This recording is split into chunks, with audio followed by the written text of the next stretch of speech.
देखिए हर खबर यहीं पर, सब्सक्राइब कीजिए TV9 भारतवर्ष।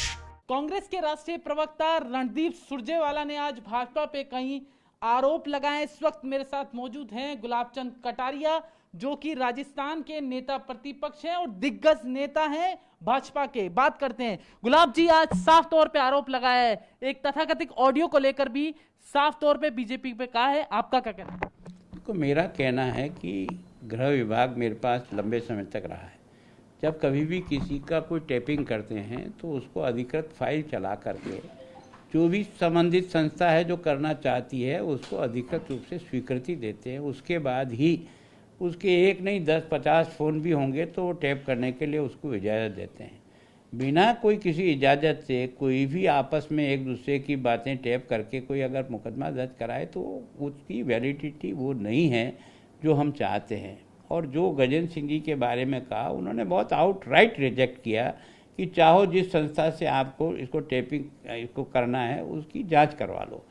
अब कौन संजय है, एक किसी XYZ को खड़ा करो, गुलाबचंद जैसे आदमी से उसे बुलाओ, ये सब काम मैं गुलाबचंद जी के कहने से कर रहा हूँ और गुलाबचंद जी से अभी बात करा देता हूँ। अब ये तो कोई तर्क नहीं हुआ यार।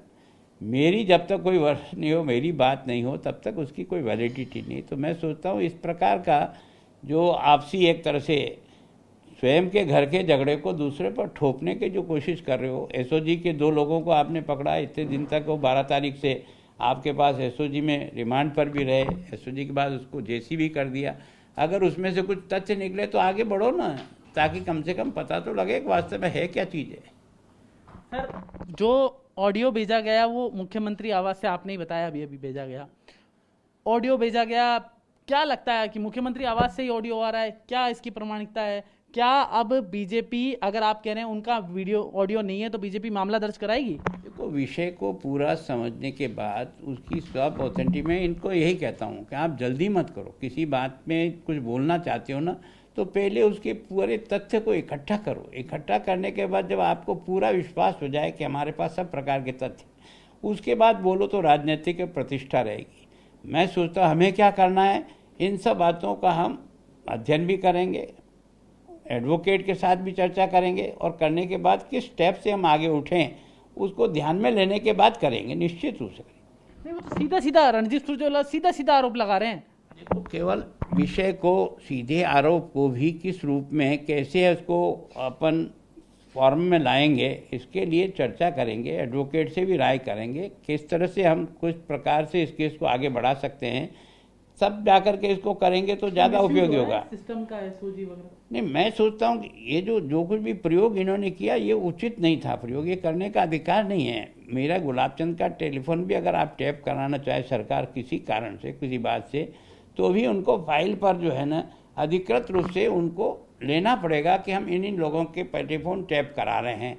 बिना किसी की इजाज़त के आप चाहे जिसको टैप कराकर इस प्रकार का बातें करो, इसकी कानूनी वैधता नहीं होगी। अगर मान लीजिए आपका बिना फाइल पे लिए टैप करा रहे हैं, तो इसमें कौन सा मुकदमा बनता है? क्या इसमें क्या होता है? ये मेरी प्रिविलेज है, मैं उसके खिलाफ प्रिविलेज मूव कर सकता हूँ। मेरा बिना किसी अधिकार से आपने मेरे व्यक्तिगत जीवन की टेलीफोन टैप किया है, ये मेरे अधिकार का हनन है। इसमें क्या मामला दर्ज होता है? मुकदमा दर्ज होता है, निश्चित रूप से होता है। और विशेष करके मैं जिस पद पर हूँ, आज जिस जगह पर हूँ, मैं इसको प्रिविलेज के माध्यम से भी राजस्थान के विधानसभा के अध्यक्ष के पास जा सकता हूँ।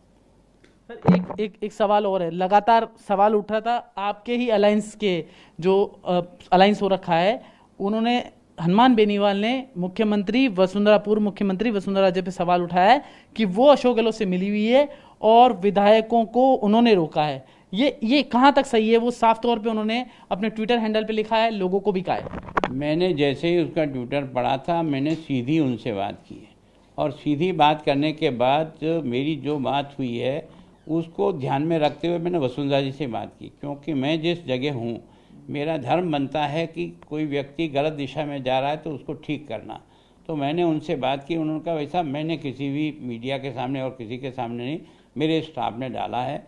यही बात मैंने वसुंधरा जी को भी कन्वे की ताकि उनके दिमाग में भी कोई ऐसी गलत बात ना आए कि मेरे खिलाफ इस प्रकार का कर रहे राष्ट्रीय हैं, अध्यक्ष तो जी मैंने राष्ट्रीय अध्यक्ष जी से व्यक्तिगत उनका भी टेलीफोन आया, मैंने उनको भी बता दिया। उन्होंने राष्ट्रीय अध्यक्ष जी ने भी हनुमान बेनीवाल से राष्ट्रीय अध्यक्ष जी ने, हनुमान जी ने राष्ट्रीय अध्यक्ष जी से बात की थी। जब मेरी बात हुई तो मैंने कहा आप उनसे भी बात करके इस बारे में अपना जो भी स्पष्टीकरण देना चाहते हो आप उनसे दो।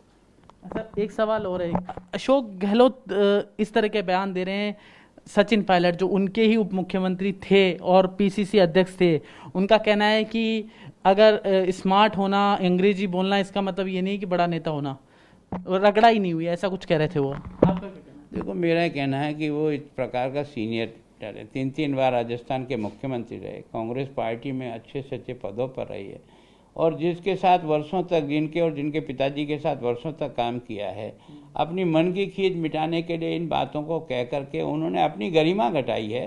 सामने वाले की गरिमा कितनी घटेगी वो तो मैं नहीं कह सकता हूँ। कोई स्मार्ट होना, अंग्रेजी बोलना कोई पाप तो है नहीं जो किसी ने किया हो, या जिसके पास ये है और उसके पास और कुछ नहीं है, ऐसा कहना अभिमान है। ये इसमें से अभिमान झलकता है उनका अपने आप के काम के बारे में। मैं सोचता हूँ कोई आदमी कितना ही बड़ा हो जाए, लेकिन अपने काम का जब अभिमान करता है तो उसकी गिरावट निश्चित है।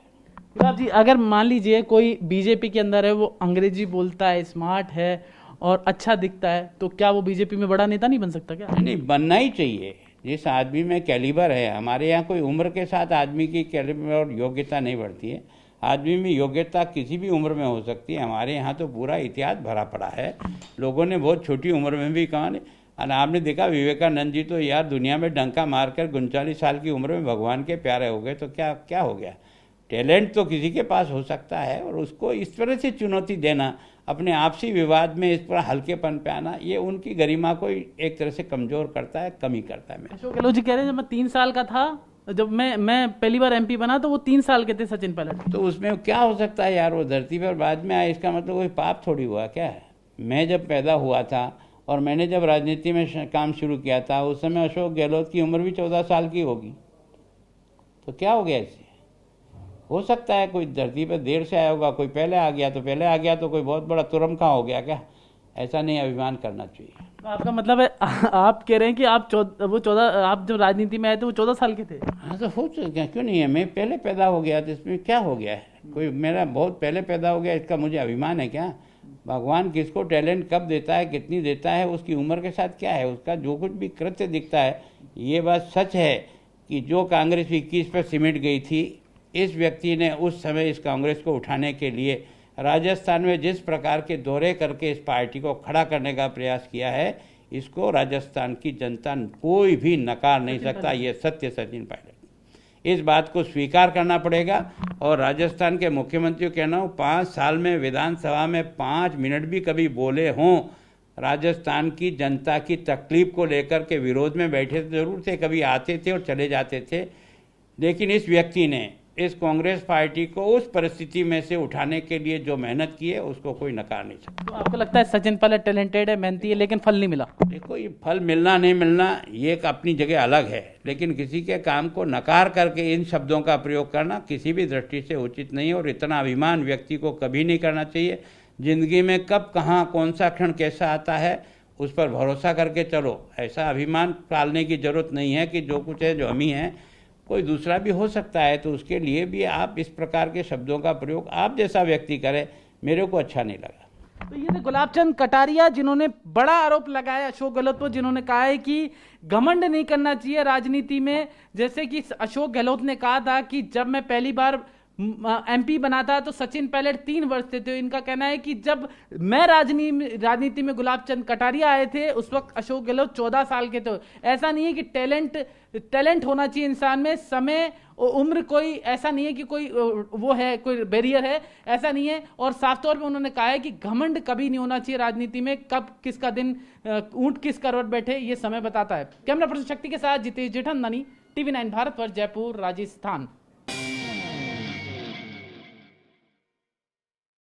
TV9 नेटवर्क 5 भाषाएं, हिंदी, तेलुगु, कन्नड़ा, मराठी और गुजराती।